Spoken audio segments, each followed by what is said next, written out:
தடம் நியூஸின் இன்றைய பிரதான செய்திகள். முதலில் தலைப்புச் செய்திகள். வாகனங்களின் ஒற்றை இரட்டை எண்களில் நாளை முதல் எரிபொருள் விநியோகம். QR குறியீட்டை பெற விசேட வாட்ஸ்அப் இலக்கம் அறிமுகம். QR இன்றி இன்று முதல் விநியோகம் இல்லை. இரு அரசு பேருந்துகள் நேருக்கு நேர் மோதி கோர விபத்து. 4 பலியான பயங்கரம். 40க்கும் மேற்பட்டோர் காயம். 2027 முதல் 6ஆம் தரத்திற்கான கல்வி மறுசீரமைப்பு. புதிய நடவடிக்கைகள் குறித்து ஆலோசனை. 2025 உயர்தர பரீட்சை பெறுபேறுகள் தொடர்பில் வெளியான அறிவிப்பு. விரிவான செய்திகள். நாளை முதல் வாகன பதிவு எண்ணின் கடைசி இலக்கத்தின்படி எரிபொருள் வழங்கப்படும் என்று அறிவிக்கப்பட்டுள்ளது. QR குறியீட்டின்படி எரிபொருள் வழங்கும் போது நாளை முதல் வாகன பதிவு எண்ணின் கடைசி இலக்கத்தின்படி எரிபொருள் வழங்க நடவடிக்கை எடுக்கப்படும் என்று இலங்கை பெட்ரோலிய கூட்டுத்தாபனம் தெரிவித்துள்ளது. பதிவு எண்ணின் கடைசி இலக்கம் இரட்டை எண்ணாகவோ அல்லது பூஜ்ஜியமாகவோ இருந்தால் இரட்டைப்படை நாட்களிலும், மற்ற எண்களுக்கு ஒற்றைப்படை நாட்களிலும் எரிபொருள் வழங்கப்படும். அதாவது வாகன இலக்க தகட்டின் இறுதி இலக்கம் 0, 2, 4, 6 மற்றும் 8 இருந்தால் இரட்டை எண்கள் கொண்ட திகதிகளிலும், மற்றும் வாகன இலக்க தகட்டின் இறுதி இலக்கம் 1, 3, 5, 7 மற்றும் 9 இருந்தால் ஒற்றை எண்கள் கொண்ட திகதிகளிலும் எரிபொருள் விநியோகிக்கப்படும் என்று அறிவிக்கப்பட்டுள்ளது. இதேவேளை QR குறியீடு பலருக்கும் பெரும் பிரச்சனையாக உள்ளதால் இன்னும் பலர் எரிபொருள் பெற முடியாத நிலையில் உள்ளனர். இந்த நிலையில் தற்போது ஒற்றையெண், இரட்டையெண் எனவும் எரிபொருள் வழங்கப்படும் என அறிவிக்கப்பட்டுள்ளதால் மக்கள் பெரும் குழப்பத்தில் உள்ளனர். தேசிய எரிபொருள் அனுமதி பத்திரம் அல்லது QR குறியீட்டை பெற்றுக் கொள்வதற்கான பதிவுகளுக்கு ஒத்துழைப்பு வழங்கும் வகையில் டிஜிட்டல் பொருளாதார அமைச்சு விசேட வாட்ஸ்அப் இலக்கொன்றை அறிமுகப்படுத்தியுள்ளது. பதிவு செய்வதில் சிக்கல்களை எதிர்நோக்கும் நபர்கள் 07600001919 என்ற வாட்ஸ்அப் இலக்கத்துக்கு வாகன இலக்கத்தை அனுப்பி வைப்பதன் மூலம் தமது பிரச்சினைகளை தீர்த்துக் கொள்ள முடியும் என அறிவிக்கப்பட்டுள்ளது. இதன்போது தேசிய அடையாள அட்டை, ஓட்டுநர் உரிமம் அல்லது கடவுச்சீட்டு, செல்லுபடியாகும் வருமான வரி அனுமதி பத்திரம் மற்றும் வாகன பதிவு சான்றிதழ் ஆகிய ஆவணங்களின் புகைப்படங்களையும் சமர்ப்பிக்க வேண்டும். வாகனத்தின் பதிவு செய்யப்பட்ட உரிமையாளர் மட்டுமே இதற்கு விண்ணப்பிக்க தகுதியுடையவர் என்பதுடன் வழங்கப்படக்கூடிய அனைத்து தகவல்களும் தனிப்பட்ட தரவுகளும் 2022ஆம் ஆண்டின் 9ஆம் இலக்க தனிநபர் தரவு பாதுகாப்பு சட்டத்துக்கு அமைய பாதுகாக்கப்படும் என டிஜிட்டல் பொருளாதார அமைச்சு மேலும் தெரிவித்துள்ளது. மேலும் வாகன உரிமையாளர்கள் ஏற்கனவே பதிவு செய்யப்பட்ட QR குறியீட்டுக்கான தொலைபேசி எண்ணை மறந்துவிட்டால் இன்று பிற்பகல் முதல் தங்களது தற்போதைய தொலைபேசி எண்ணை பயன்படுத்தி QR குறியீட்டை உருவாக்கும் வாய்ப்பு வழங்கப்படுவதாக இலங்கை பெட்ரோலிய கூட்டுத்தாபனத்தின் முகாமைத்துவ பணிப்பாளர் தெரிவித்துள்ளார். இதேவேளை நாளை முதல் QR குறியீட்டுக்கு இணங்க எரிபொருள் விநியோகிக்கும் போது வாகன இலக்க தகட்டின் கடைசி இலக்கத்தின் அடிப்படையில் எரிபொருளை வழங்க நடவடிக்கை எடுக்கப்படும் என இலங்கை பெட்ரோலிய கூட்டுத்தாபனம் தெரிவித்துள்ளது.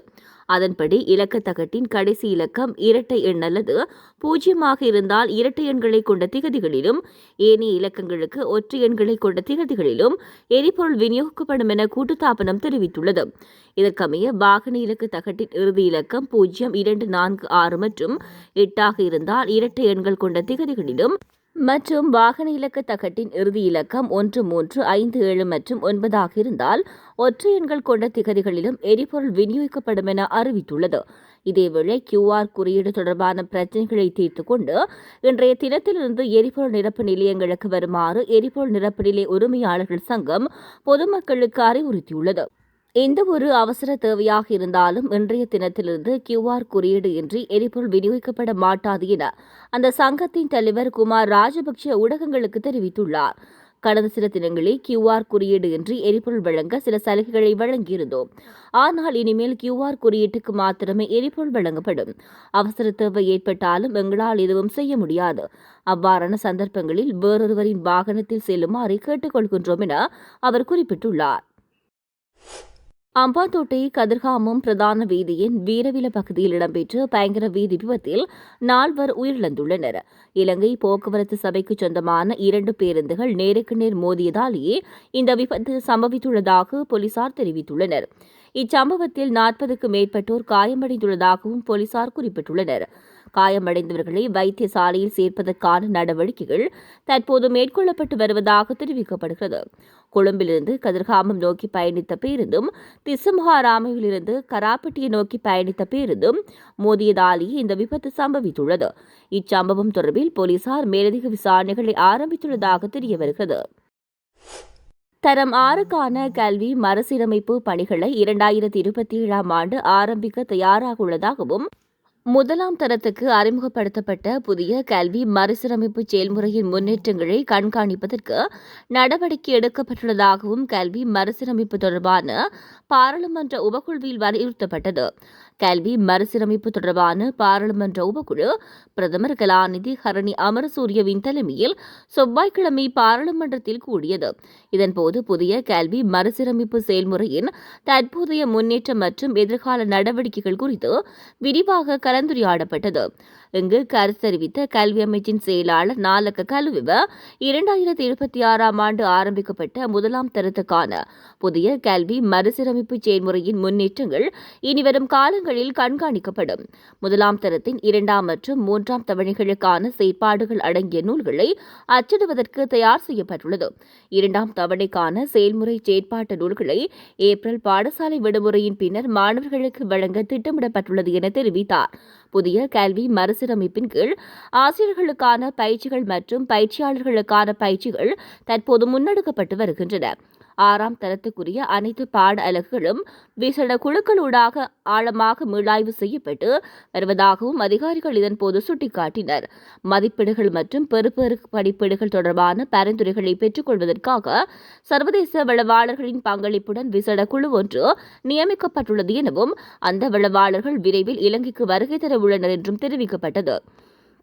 மேலும் ஜனாதிபதியின் ஆலோசனைக்கு அமைய கல்வி தொடர்பான தேசிய வழிநடத்தல் குழுவை நியமிப்பதற்கான அமைச்சரவை பத்திரம் தற்போது அமைச்சரவைக்கு சமர்ப்பிக்கப்பட்டுள்ளதாகவும் மாவட்ட மற்றும் பிரதேச மட்டத்திலான வழிநடத்தல் குழுக்களை நியமிப்பதற்கும் எதிர்காலத்தில் நடவடிக்கை எடுக்கப்படும் எனவும் இதன்போது குறிப்பிடப்பட்டது.